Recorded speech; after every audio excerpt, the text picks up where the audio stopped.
So when Nikola Jokic went down with that knee injury, the basketball world basically wrote off the Denver Nuggets. I mean, think about it. You're losing your MVP, the guy who runs your entire offense, your best rebounder, your primary playmaker. Everything goes through him. Most people looked at that situation and thought, okay, Denver's season is on hold until he comes back. They'll struggle, maybe fall in the standings, and just try to survive. But here's the thing, that's not what happened at all. Instead, we've watched this team put together one of the most surprising stretches of basketball this season. They didn't just survive, they thrived. And honestly, what they've done should have the rest of the league seriously worried. Now, Jokic isn't just another all-star. He is the center of everything Denver runs. With 3 MVPs to his name, a gravity with the ball that rearranges defenses, and a passing ability that turns half-court sets into pick-your-poison puzzles. He has been the fulcrum of the franchise. Removing a player like that usually forces teams into survival mode. The league broadly assumed it could mark Denver down as an easy win until the Serbian star stepped back on the court. That assumption was a miscalculation. The Nuggets responded with an energy and a string of performances that would be impressive with a full complement of rotation pieces. Instead, they pulled it off while missing their leader. The results are not just surprising, they are a warning sign for the rest of the NBA. So first, let's talk about the mindset shift. When Bruce Brown spoke after one of those early comeback wins, he cut right to the heart of what changed. Opponents came expecting to walk through Denver, and that expectation let Denver play without the crushing weight of pressure. Brown said something along the lines of, people think we're done, so we go out and play like we have nothing to lose. That freedom is underrated. Teams that underestimate you often come out flat, and Denver forced opponents to pay for that complacency. The most cinematic example came in a matchup that on paper felt like a scheduled defeat, a home game against a fully healthy Philadelphia 76ers squad. The Nuggets were missing a staggering 7 rotation players. Their starting 5 was essentially wiped out. Standing across from them were Joel Embiid, Tyrese Maxey, and a Philadelphia team hungry for a win. On paper, this was a forgettable blowout in favor of Philadelphia. Instead, Denver delivered one of the most improbable outings of the stretch. Jalen Pickett, not a household name for many viewers before that night, exploded for 29 points and buried 7 3-pointers. These weren't just uncontested catch-and-shoot triples. Pickett knocked down a step-back triple over Embiid's contest and hit shots with the sort of confidence that signals more than a hot streak. Zeke Naji, forced into a center role against one of the league's best big men, produced 21 points and 8 rebounds, while showing defensive composure beyond his experience. Peyton Watson, a young wing still finding his way in the league, hit big shots and played with a swagger that felt rehearsed. The result,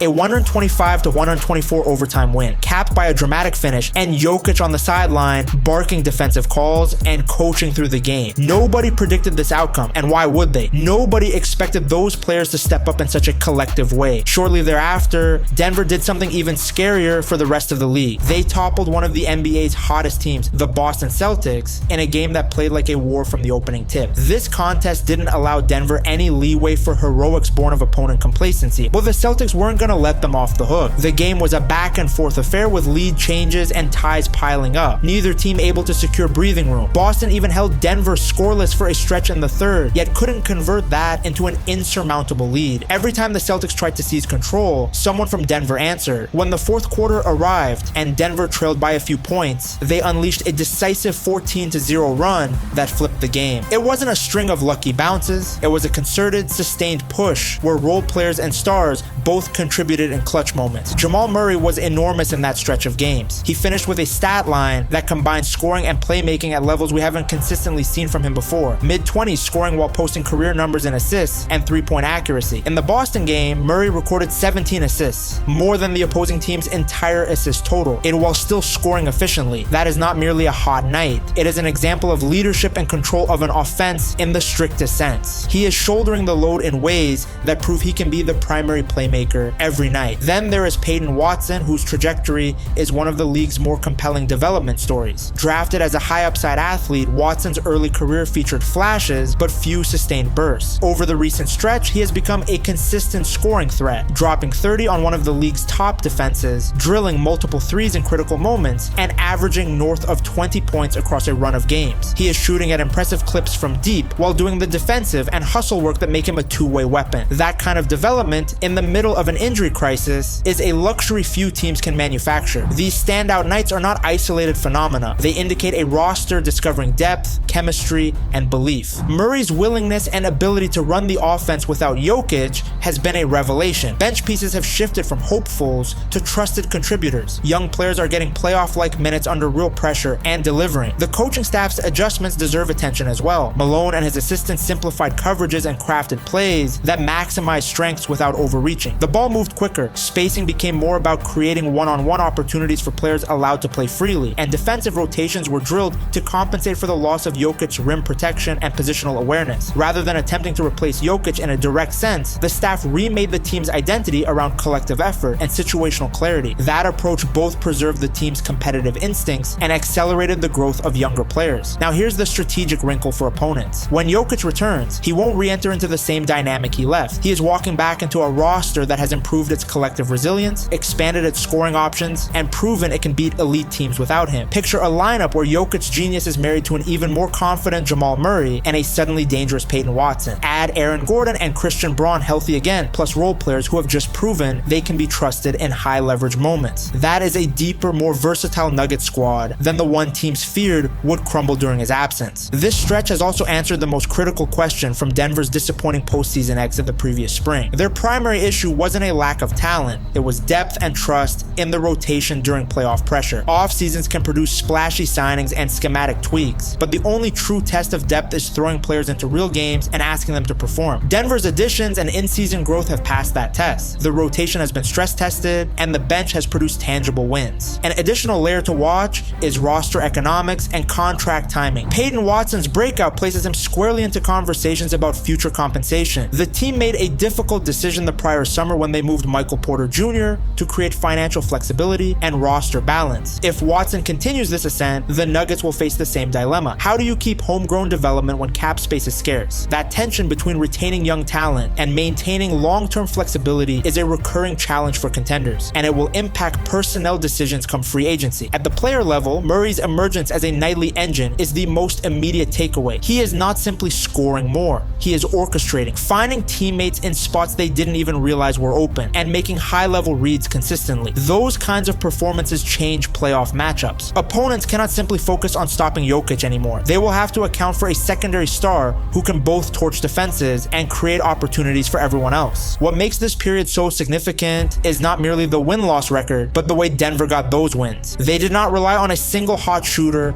or a patchwork of lucky breaks. They built confidence through shared moments, clutch threes, defensive stops, role players stepping into unfamiliar responsibilities and thriving. That kind of growth tends to be sticky. It does not evaporate because a superstar returns. Instead, it amplifies the superstar's impact. So when pundits declared the Nuggets finished without Nikola Jokic, remember how quickly expectations can be proven wrong in this league. The NBA assumed Denver would default to a lower tier. Instead, the team used adversity as a proving ground and exposed a deeper, more battle-ready roster. When Jokic returns around the All-Star break, he will join a group that has already learned how to win in his absence, and that is a terrifying proposition for any opponent drawn against them in April. The final question is simple: is Denver's bench legit enough to sustain playoff success? And can the franchise navigate the financial challenges to keep its emerging core intact? Those are the conversations front offices and fans will be having in equal measure. For now, what matters most is that the Nuggets answered a test they did not ask for and emerged more dangerous as a result. That kind of resilience changes expectations, reshapes matchups, and merits watching closely as the season progresses. So tell me what you think. Is Denver's bench legitimate enough to sustain postseason success? Do you think they will be able to keep Watson around when contract negotiations come due? Drop your thoughts in the comments below. If you enjoyed this breakdown, smash that like button and hit subscribe for more basketball analysis. Thanks for watching, and I'll catch you in the next one.